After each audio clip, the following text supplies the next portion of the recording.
کیا یہ بہتر نہ ہوگا کہ چائے کافی یا ایک آدھ پیک وسکی کا ہو جائے؟ جو حکم۔ ارباب انجن بند کر کے ڈرائیونگ سیٹ سے اترا اور مہتاب کے ساتھ چل دیا۔ صدر دروازہ مقفل تھا۔ مہتاب نے پرس سے چابی نکال کر دروازہ کھولا اور دونوں اندر داخل ہو گئے۔ عمارت کافی وسیع تھی، ڈرائنگ روم بھی خوب آراستہ تھا۔ ارباب نے سرسری جائزہ لے کر کہا، تم اتنی بڑی عمارت میں تنہا رہتی ہو؟ فی الحال تو تنہا ہی سمجھو۔ فی الحال سے تمہاری کیا مراد ہے؟ میرے والدین باہر گئے ہوئے ہیں۔ اچھا، مگر تمہیں اکیلے ڈر نہیں لگتا؟ ڈر کاہے کا؟ میرا مطلب ہے آج کل چوروں، ڈاکوؤں اور لٹیروں کا بہت زور ہے۔ ہوگا، وہ بیزاری سے بولی۔ تم بیٹھو، میں لباس تبدیل کر کے ابھی آتی ہوں۔ مہتاب کے جانے کے بعد ارباب نے کوٹ کی اندرونی جیب کو ٹٹولا، وہاں ریوالور موجود تھا۔ ایسی بات بھی نہیں تھی کہ وہ ایک لڑکی کے مقابلے میں خود کو کمزور محسوس کر رہا ہو۔ اس نے احتیاطاً ایسا کیا تھا کہ کسی وقت بھی ریوالور کی ضرورت پیش آ سکتی تھی۔ تقریباً 10 منٹ بعد مہتاب واپس آئی تو اس کے ہاتھ میں 2 گلاس اور وسکی کی بوتل تھی۔ ارباب نے اس کی جانب دیکھا اور بس دیکھتا ہی رہ گیا۔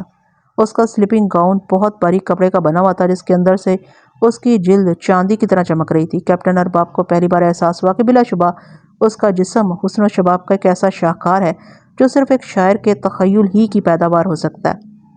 کیپٹن نے سوچا جو لوگ اس کے ہاتھوں قتل ہوئے ہیں انہوں نے غلطی نہیں کی۔ اس کا بے پناہ حسن ہوش و حرت سے بیگانہ کر دینے کے لیے کافی تھا۔ اس وقت وہ اپنی اصلی حالت میں تھی، میک اپ وغیرہ اتار دیا تھا۔ کیپٹن ارباب بھی آخر ایک مرد تھا۔ مہتاب کو نیم اریاں دیکھ کر اس کے جسم میں سنسنی دوڑ گئی، لیکن مرد ہونے کے ساتھ ساتھ وہ ایک ذمہ دار آفیسر بھی تھا۔ چنانچہ اس نے جذبات کو پس پشت ڈال دیا اور تعریفی انداز میں کہنے لگا، اگر تم اس وقت آئینہ دیکھ لو تو اپنے آپ پر خود عاشق ہو جاؤ۔ میرے پاس وہ شاعرانہ الفاظ نہیں ہیں جو تمہارے بے مثال حسن کی تعریف کر سکوں۔ مہتاب اپنی تعریف سن کر مسرور اور بے خود سی ہو گئی۔ وہ قیامت کی چال چلتی ہوئی ارباب کے قریب آئی۔ اس نے گلاس اور شراب کی بوتل ایک سائڈ ٹیبل پر رکھی اور کیپٹن سے چپک کر بیٹھ گئی۔ کیپٹن ارباب ذرا سا سرک گیا، لیکن مہتاب پر کیف و سرور طاری تھا۔ بن پیے ہی اس کی آنکھیں خمار آلود ہو گئی تھیں، جن سے نفسانی خواہشات جھانک رہی تھیں، اور وہ کیپٹن کی آغوش میں مچلنے کے لیے بےتاب تھی۔ اس نے والہانہ انداز میں کیپٹن ارباب کے گلے میں باہیں ڈال دی اور پوچھنے لگی، کیا واقعی میں بہت حسین ہوں؟ بے حد حسین، ارباب کس مسا کر بولا۔ میں نے کہا نا، میرے پاس تعریف کے لیے الفاظ نہیں ہیں۔ اگر تم چاہو تو یہ حسن و شباب تمہاری آغوش میں بکھر سکتا ہے، وہ مخمور لہجے میں کہنے لگی۔ کیپٹن کے جذبات میں شدید ہلچل پیدا ہو گئی تھی۔ اسے یوں لگ رہا تھا کہ آج اس کی پارسائی کا بت ٹوٹ جائے گا اور وہ جذبات کی بھٹی میں پگھل جائے گا۔ وہ اس وقت آتش فشاں کے دھانے پر کھڑا تھا جو کسی لمحے بھی پھٹ سکتا تھا اور اسے جلا کر خاکستر کر سکتا تھا۔ اس نے سوچا اب اس تماشے کو ختم کر دینا چاہیے، ورنہ اس حسین ساحرہ کا جادو کسی بھی وقت کارگر ہو سکتا ہے۔ کیپٹن ارباب کہنے لگا، دیکھیے مس، کیا نام بتایا آپ نے؟ مہتاب۔ ہاں مہتاب، واقعی اس میں بامسمہ ہو، چاند کی طرح روشن اور گلاب کی مانند سرخ اور تر و تازہ ہو، اور اس اعتبار سے تمہارا نام روزی بھی بہت مناسب تھا۔ غالباً ماضی میں تم نے یہ خوبصورت نام ضرور اختیار کیا ہوگا۔ روزی کیا مطلب؟ وہ چونک سی گئی۔ کیا روزی برا نام ہے؟ نہیں، اچھا نام ہے۔ مقتول بیرسٹر عبدالوکیل کو شاید تم نے یہی نام بتایا تھا۔ میں کچھ سمجھ نہیں پا رہی ہوں، تم کیا کہنا چاہتے ہو؟ اس کے چہرے کا رنگ بدل گیا۔ اور غالباً نریش کمار سے بھی اسی نام سے متعارف ہوئی تھی، کیپٹن نے مزید وضاحت کی۔ کیا مطلب؟ وہ چونک کر کھڑی ہو گئی۔ مطلب یہ کہ نادرہ بھی کوئی برا نام نہیں ہے۔ نادرہ؟ وہ گھبرا کر چند قدم پیچھے ہٹ گئی۔ ہاں نادرہ، کیپٹن زیر لب مسکرایا۔ ایک مشہور صنعت کار کا بیٹا اور مقتول ناصر غالباً تمہیں اسی نام سے جانتے تھے۔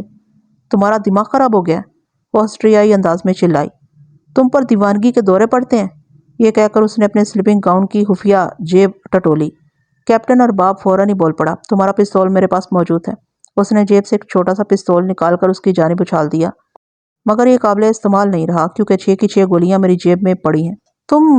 تمہارا تعلق پولیس سے ہے؟ وہ خوفزدہ لہجے میں بولی۔ ایسا ہی سمجھ لو، کیپٹن مانی خیز انداز میں مسکرایا۔ مہتاب نے بجلی کی سی تیزی سے خالی پستول کیپٹن پر کھینچ مارا اور بھاگ کھڑی ہوئی۔ کیپٹن فوراً ہی نیچے جھک گیا اور وہ بھی چکنے فرش پر پھسل کر گر پڑی۔ اب وہ کسی چوپائے کی طرح گھٹنوں کے بل فرش پر پڑی تھی۔ اس کے دونوں ہاتھ آگے کی جانب ٹکے ہوئے تھے۔ سلیپنگ گاؤن پنڈلیوں پر سے کھسک گیا تھا اور وہ متوحش نظروں سے کیپٹن ارباب کی طرف دیکھ رہی تھی۔ اس وقت اس کے چہرے پر موت کی سی زردی چھا گئی تھی اور چہرے پر خوف و دہشت کے سائے رقصاں تھے۔ کیپٹن ارباب نے آگے بڑھ کر اسے فرش سے اٹھایا، پھر جیب سے تصویر نکال کر اس کی طرف بڑھاتے ہوئے بولا، اس تصویر کو تو ضرور پہچانتی ہوگی۔ یہ تصویر؟ وہ حیرت کے سمندر میں ڈوب گئی اور آنکھیں پھاڑ پھاڑ کر اپنی تصویر دیکھنے لگی۔ تم میرے فن کی قدردان تھی نا؟ ارباب مانی خیز انداز میں کہنے لگا۔ اب تمہیں میرے فن کا اور زیادہ معترف ہونا چاہیے کہ دیکھے بغیر تمہاری تصویر بنا ڈالی۔ یہ تصویر روزی کی بھی ہے، نادرہ کی بھی، اور موجودہ مہتاب کی بھی۔ جس نے 4 قتل کیے ہیں اور اب میں اس کا شاید 5واں شکار ہوتا۔ تم آخر کون ہو؟ دہشت سے اس کے ہونٹ کانپ رہے تھے۔ میں خود اس ڈرامے کو اب ختم کر دینا چاہتا ہوں، کیپٹن ارباب نے جواب دیا۔ میں فیڈرل انویسٹیگیشن کا سراغ رساں ہوں اور مجھے اس قاتل کی گرفتاری کے لیے مامور کیا گیا جس نے روپ بدل کر 4 قتل کیے ہیں، اور وہ حسین قاتلہ تم ہو۔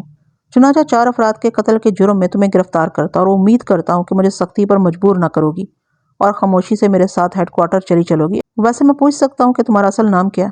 سلطانہ، اس نے ایسے لہجے میں کہا جیسے کنویں کی گہرائی سے بول رہی ہو۔ وہ بری طرح ٹوٹ پھوٹ گئی تھی۔ حسن و رعنائی کی جگہ چہرے پر دہشت کے آثار تھے اور آنکھوں سے بے بسی جھانک رہی تھی۔ اس نے کیپٹن ارباب کی ہدایت پر عمل کرتے ہوئے کسی قسم کی مزاحمت نہیں کی اور خاموشی سے کیپٹن کے ساتھ چل دی۔ سزائے موت پانے والے مجرموں کی کوٹری میں سلطانہ خاموش اور بے حس و حرکت بیٹھی خلا میں گھور رہی تھی، شاید تصور میں ماضی کے اوراق پلٹ رہی تھی اور کسی گہری فکر میں غلطاں و پیچا نظر آتی تھی۔ عدالت نے 4 افراد کے قتل کے جرم میں بذریعہ پھانسی اس کی زندگی ختم کر دینے کا حکم دیا تھا اور اعلیٰ عدالت میں اپیل کے لیے 7 دن کی مہلت دی تھی۔ سلطانہ نے مقدمے کی پوری کارروائی کے دوران پراسرار خاموشی اختیار کیے رکھی تھی اور اقبال جرم کے علاوہ ایک لفظ بھی زبان سے ادا نہیں کیا تھا۔ اس نے اپنی پیروی کے لیے وکیل بھی مقرر نہیں کیا تھا، اگرچہ عدالت نے اپنی طرف سے وکیل مقرر کرنے کی پیشکش کی تھی، مگر اس نے انکار کر دیا اور صرف اتنا کہا کہ اسے قانون کے مطابق سزا دی جائے جو سزائے موت سے کم نہیں ہونی چاہیے۔ کال کوٹری کے آہنی دروازے پر آہٹ کی آواز سن کر سلطانہ چونکی۔ اس نے نظر اٹھا کر دیکھا، دروازے پر جیل سپرنٹنڈنٹ موجود تھا۔ اس کے ساتھ ایک مسلح سپاہی بھی تھا جس نے بھاری قفل کھولا اور جیل سپرنٹنڈنٹ اندر آ گیا۔ سلطانہ اسی طرح بے حس و حرکت بیٹھی رہی اور اس کی جانب نظر اٹھائے بغیر بولی، شاید آپ بلیک وارنٹ پر دستخط کرانے آئے ہیں؟ نہیں، سپرنٹنڈنٹ نے جواب دیا، میں تمہیں یہ بتانے آیا ہوں کہ اپیل میں صرف 1 دن باقی رہ گیا۔ تم اعلیٰ عدالت میں اپیل داخل کر دو، بہت ممکن ہے کہ تمہاری سزائے موت عمر قید میں تبدیل ہو جائے۔ میں اپیل نہیں کروں گی، وہ فیصلہ کن لہجے میں بولی۔ کیوں، کوئی خاص وجہ؟ کوئی خاص وجہ تو نہیں ہے۔ پھر تم کیوں مرنا چاہتی ہو؟ پلیز مجھ سے کوئی سوال نہ کرو، وہ التجا میں اس لہجے میں بولی۔ یہاں سے چلے جاؤ، مجھے تنہا چھوڑ دو۔ جیل سپرنٹنڈنٹ کو نہ جانے کیوں اسے ہمدردی پیدا ہو گئی تھی۔ اس نے سلطانہ کو خریدنے کی بہت کوشش کی مگر اس نے کسی بات کا جواب نہیں دیا اور وہ مایوس ہو کر لوٹ گیا۔ اپیل کی مدت ختم ہونے کے بعد سلطانہ کو سزائے موت دینے کی تاریخ مقرر کر دی گئی۔ سزا پر عمل درآمد ہونے سے 1 روز پہلے جیل سپرنٹنڈنٹ پھر سلطانہ کی کوٹری میں گیا۔ کل تمہیں پھانسی گھر میں موت کی سزا دی جائے گی، اس نے سلطانہ سے کہا۔ ہاں، یہ گھڑی تو 1 روز آنا ہی تھی، وہ لاپرواہی سے بولی۔ لاؤ میں بلیک وارنٹ پر سائن کر دوں۔ میں اس وقت بلیک وارنٹ نہیں لایا ہوں۔ اگر تم اپنے عزیزوں یا کسی بھی شخص سے ملنا چاہتی ہو تو بتاؤ، سزائے موت کے قانون کی روح سے اسے ملاقات کے لیے بلایا جا سکتا ہے۔ میں کسی سے ملاقات نہیں کرنا چاہتی۔ ٹھیک ہے، اس کے علاوہ میں تمہیں ایک اور بات بتانا چاہتا ہوں۔ کون سی بات؟ تم نے اپنی سزا کے خلاف عدالت عالیہ میں اپیل نہیں کی ہے، اس لیے ملکی قوانین کے مطابق سربراہ مملکت سے رحم کی خصوصی اپیل کر سکتی ہو۔ آخر تمہیں مجھ سے اتنی ہمدردی کیوں ہے؟ سلطانہ نے کسی قدر بیزاری سے کہا، میں مرنا چاہتی ہوں، تم مجھے بچانے پر مصر ہو۔ آخر کیوں؟ شاید تم ٹھیک کہہ رہی ہو، جیل سپرنٹنڈنٹ کہنے لگا، اگرچہ تم 4 افراد کی قاتل ہو، لیکن نہ جانے کیوں میرے دل میں تمہارے لیے ہمدردی پیدا ہو گئی ہے۔ میں نے تمہارے پورے کیس کا جائزہ لیا ہے۔ عدالت کی پوری کارروائی کے دوران تم نے خود پراسرار خاموشی طاری کیے رکھی، اپنی صفائی میں کوئی بیان نہیں دیا، کوئی وکیل نہیں کیا، بلکہ عدالت سے موت کی سزا کی خواہش کی اور اب بھی موت پر کمر بستہ ہو۔ میں جیل سپرنٹنڈنٹ ہونے کے علاوہ ایک انسان بھی ہوں اور اپنے سینے میں پرخلوص اور حساس دل رکھتا ہوں۔ تم مجھے اپنا دوست سمجھو اور بتاؤ کہ وہ کیا عوامل ہیں جو تمہیں زندگی سے دور رکھنا چاہتے ہیں۔ سلطانہ گہری سوچ میں ڈوب گئی، اس کے چہرے پر کشمکش کے آثار تھے۔ اس نے جیل سپرنٹنڈنٹ کی طرف دیکھا اور کہنے لگی، اگر تم بضد ہو تو اپنی داستان سنائی دیتی ہوں، لیکن اس شرط کے ساتھ کہ یہ راز تمہارے سینے میں محفوظ رہے گا۔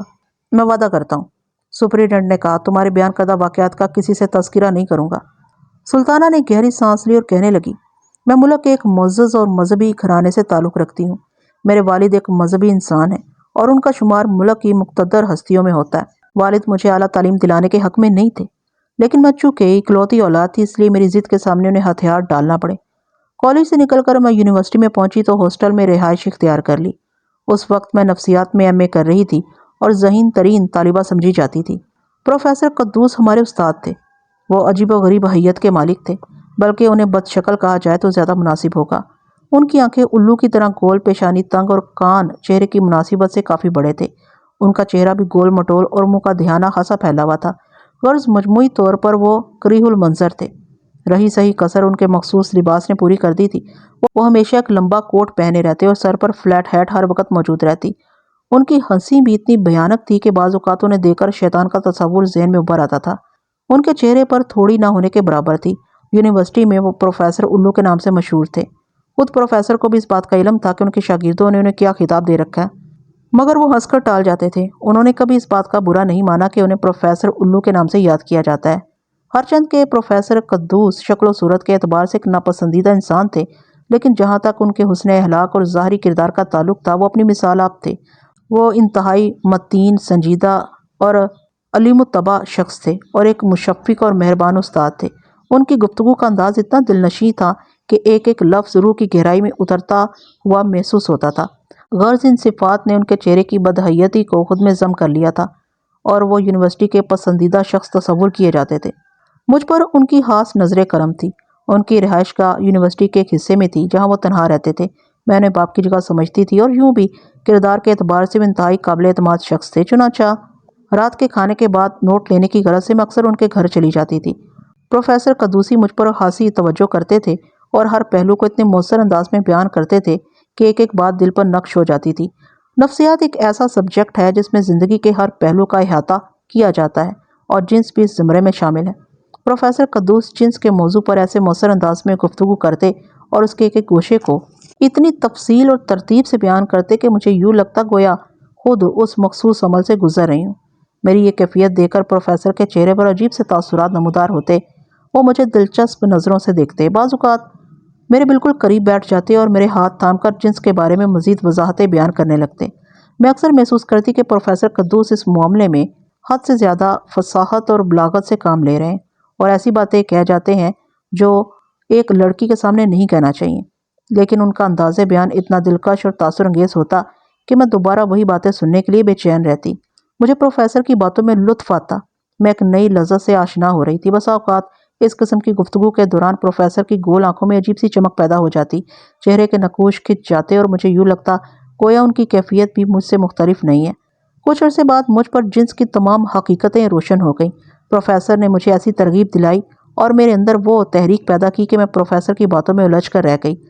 اس روز موسم نہایت خوشگوار تھا اور آسمان پر بادل چھائے ہوئے تھے اور فرحت بخش ہوا چل رہی تھی۔ میں پروفیسر کے گھر پہنچی تو وہ میرا ہی منتظر تھا۔ ادھر ادھر کی باتوں کے بعد وہ فوراً جنس کے موضوع پر آ گیا۔ اس روز پروفیسر نے اس طرح کھل کر باتیں کی کہ میرے وجود میں آگ سی بھڑک اٹھی، جذبات بھڑک اٹھے اور میں بے خود ہو گئی۔ پروفیسر کی تحریک کے علاوہ کچھ بھیگے ہوئے موسم کا اثر بھی تھا۔ دوسری جانب پروفیسر کی کیفیت بھی مجھ سے مختلف نہیں تھی۔ اس کی آنکھیں سرخ ہو گئی تھیں، چہرے پر ہیجانی کیفیت تھی۔ میں پہلے موم کی طرح پگھل گئی تھی۔ اچانک بجلی فیل ہو گئی اور اس تاریکی نے ایک ایسے حادثے کو جنم دیا جو میری زندگی کا سب سے انوکھا تجربہ تھا، جس کا انجام یہ ہوا۔ غرض اس طوفانی رات کے بعد میں زندگی کی نئی راہوں سے روشناس ہو چکی تھی اور پروفیسر نے مجھے وقت سے پہلے منزل پر پہنچا دیا تھا۔ اچانک ایک اور حادثہ پیش آیا۔ پروفیسر کا کسی دوسری یونیورسٹی میں ٹرانسفر ہو گیا اور میرا ان سے ملنا ممکن نہ رہا۔ پروفیسر کے جانے کے بعد میری عجیب کیفیت ہو گئی۔ اب میں تمام رات ہاسٹل کے کمرے میں بستر پر کروٹیں بدلتے گزار دیتی۔ بعض اوقات میرا اضطراب اتنا بڑھ جاتا اور جذبات کی بھٹی اس بری طرح تپنے لگتی کہ ذہن میں نہایت شرمناک خیالات جنم لینے لگتے۔ دراصل ہر آدمی اپنی الگ صفات رکھتا ہے اور اب جبکہ میں ایک نئی راہ سے آشنا ہو چکی تھی تو مجھے محسوس ہوا کہ میری نفسانی خواہشات عام عورتوں کے مقابلے میں بہت زیادہ بڑھی ہوئی ہیں اور مجھے ایک مضبوط مرد کی ضرورت ہے، ایک ایسے مرد کی جو پروفیسر قدوس کی جگہ لے سکے۔ لیکن یہ کام آسان نہیں تھا، تاہم میں نے محسوس کیا کہ میری ضرورت مجھے گھنونے سے گھنونے کام پر آمادہ کر سکتی ہے۔ میں یہ بھی سوچ رہی تھی کہ پروفیسر قدوس جو بظاہر فرشتہ نظر آتا تھا، اندر سے مکمل شیطان تھا۔ اس نے خود پر شرافت اور پارسائی کا غلاف چڑھا لیا تھا۔ اس کی صورت جتنی مکروہ تھی، کردار اس سے زیادہ گھنونا تھا۔ اس نے مجھے بڑی خوبصورتی اور غیر محسوس طریقے پر بربادی کے راستے پر ڈال دیا تھا۔ میں ایک معصوم لڑکی تھی، جنس اور نفسانی خواہشات سے دور۔ اسی نے مجھ میں ترغیب اور تحریک پیدا کی اور نامعلوم اس سے پہلے کتنی لڑکیوں کو تباہی کے راستے پر ڈال چکا تھا۔ قصہ مختصر، میرا اضطراب اور میری حاجت حد سے بڑی تو میری نظر انتہاب ہاسٹل کے نوجوان مالی پر پڑی۔ اگرچہ افشائے راز کا سخت اندیشہ تھا، مگر میں جذبات میں اندھی ہو رہی تھی۔ چنانچہ ایک روز چمن میں گئی اور اسے اپنی جانب ملتفت کرنے میں کامیاب ہو گئی۔ مالی میری کمزوری کو سمجھ گیا۔ اس نے مجھے بلیک میل کرنا شروع کر دیا اور خاصی بڑی بڑی رقموں کا مطالبہ کرنے لگا۔ ایک روز اس نے ایک ایسی بات کی کہ مجھے شدید خطرے کا احساس ہونے لگا۔ اس نے کہا کہ وہ اپنے ایک دوست کو مجھ سے ملانا چاہتا ہے۔ مجھے یہ بھی معلوم ہوا کہ اس کے عوض وہ اپنے دوست سے کافی رقم وصول کر چکا ہے۔ میرے لیے یہ صورتحال انتہائی تشویشناک تھی۔ میں ملک کے ایک معزز خاندان کے چشم چراغ ہوں اور میری بدنامی یقینی تھی۔ میں اس مسئلے پر غور و فکر کرنے لگی اور ایک خطرناک فیصلے پر پہنچ گئی۔ پھر ایک روز چمن میں مالی کی لاش پڑی پائی گئی۔ میں نے اسے ختم کر دینے ہی میں عافیت سمجھی تھی۔ مالی کے قتل کے بعد میں پھر اضطراری کیفیت سے دوچار ہو گئی۔ میری خواہشات نے جنون کی شکل اختیار کر لی تھی۔ مجھے پھر ایک متبادل کی ضرورت تھی، چونکہ ہاسٹل میں بدنامی کا اندیشہ تھا۔ چنانچہ میں نے ایک نو تعمیر بستی شاداب سوسائٹی میں ایک بنگلہ کرائے پر حاصل کر لیا اور جستجو شروع کر دی۔ میں ماڈرن تھی، خوبصورت تھی، میرے لیے کسی مرد کا حصول مشکل نہ تھا۔ مجھے احساس ہو گیا تھا کہ یہ مرد عورت خور ہوتے ہیں اور جن سے مخالف پر اس طرح لپکتے ہیں جس طرح مچھلی کینچوا لگے ہوئے کانٹے پر چپٹتی ہے۔ ساحل سمندر پر میری ملاقات بیرسٹر عبدالوکیل اور نریش کمار سے ہوئی۔ میں نے بیرسٹر کو اپنے لیے منتخب کر لیا اور اپنی خفیہ رہائش گاہ پر لے گئی۔ وہ کئی روز مجھ سے وابستہ رہا اور ایک دن کسی بات پر میرا اسے تنازع ہو گیا اور بات بڑھ گئی۔ چنانچہ میں نے اسے قتل کر دیا اور یہ فیصلہ کر لیا کہ کسی سے طویل وابستگی مناسب نہیں ہے اور یہ کہ چند روز کے تعلق کے بعد اسے قتل کر دینا ہی مناسب ہے، ورنہ افشائے راز کا اندیشہ ہے۔ نریش کمار کے ساتھ بھی میں نے یہی سلوک کیا۔ اس کے بعد ریمبو سوئمنگ کلب گئی۔ میں جانتی تھی کہ کلب اور اس نوع کی تفریح گاہیں جہاں اونچے درجے کے افراد پہنچتے ہیں عیاش لوگوں کی اماجگاہ ہوتی ہیں۔ ریمبو میں میری ملاقات ایک بڑے صنعت کار کے بیٹے سے ہوئی۔ وہ مجھے اپنے دوستوں سے متعارف کرانا چاہتا تھا، چنانچہ میں نے اسے بھی خواب آور گولیاں کھلا کر ختم کر دیا۔ بعد ازاں میں شبستان نائٹ کلب کی ممبر بن گئی۔ وہاں ناصر سے ملاقات ہوئی اور بالآخر اس کا بھی وہی حشر ہوا۔ میں اپنے پرستاروں کو اس لیے قتل کرتی رہی کہ وہ مجھے بلیک میل نہ کرنے پائیں اور میری بدنامی کا باعث نہ بنے۔ جیسا کہ میں پہلے بتا چکی ہوں کہ میں ایک مقتدر اور مذہبی گھرانے سے تعلق رکھتی ہوں جس کی شہرت اور نیک نامی ضرب المثل ہے۔ میں ایک مقام پر دوسری بار جانے کی حماقت نہیں کرتی تھی۔ ٹنگ ٹانگ نائٹ کلب میں میری ملاقات مشہور مصور ارباب سے ہوئی اور میں اسے اپنی خفیہ جگہ پر لے گئی، لیکن وہ در پردہ انویسٹیگیشن کا سراغ رساں نکلا اور بالآخر اس کے ہاتھوں میں اپنے انجام کو پہنچ گئی۔ جیل سپرنٹینڈنٹ بت بنا سلطانہ کی داستان سن رہا تھا۔ سلطانہ خاموش ہوئی تو وہ کہنے لگا، اس میں کوئی شبہ نہیں کہ تم نے 4 افراد کو قتل کیا، لیکن اگر دیکھا جائے تو بنیادی مجرم پروفیسر قدوس ہے جس نے تمہارے اندر جنسی تحریک پیدا کی اور تمہیں غلط راستے پر ڈال دیا۔ تمہیں پولیس کو اس کا نام بتانا چاہیے تھا اور مقدمے کی کارروائی میں اس کا ذکر کرتی۔ نہیں سپرنٹینڈنٹ، سلطانہ گمبھیر لہجے میں بولی، اس طرح بات پھیلتی، معاملہ طول اختیار کر جاتا اور تحقیق و تفتیش کا لامتناہی سلسلہ شروع ہو جاتا، جبکہ میں اپنے خاندان کی نیک نامی کو داغدار کرنا نہیں چاہتی، اس لیے تمام مصیبت خود جھیل لی۔ میں خود کو مجرم اور قصوروار پاتی ہوں، خود کو سزا دینا چاہتی ہوں، اس لیے موت کو لبیک کہہ رہی ہوں۔ اگر میں بری ہو گئی تو کس منہ سے گھر جاؤں گی؟ معاشرہ مجھے کیا مقام دے گا؟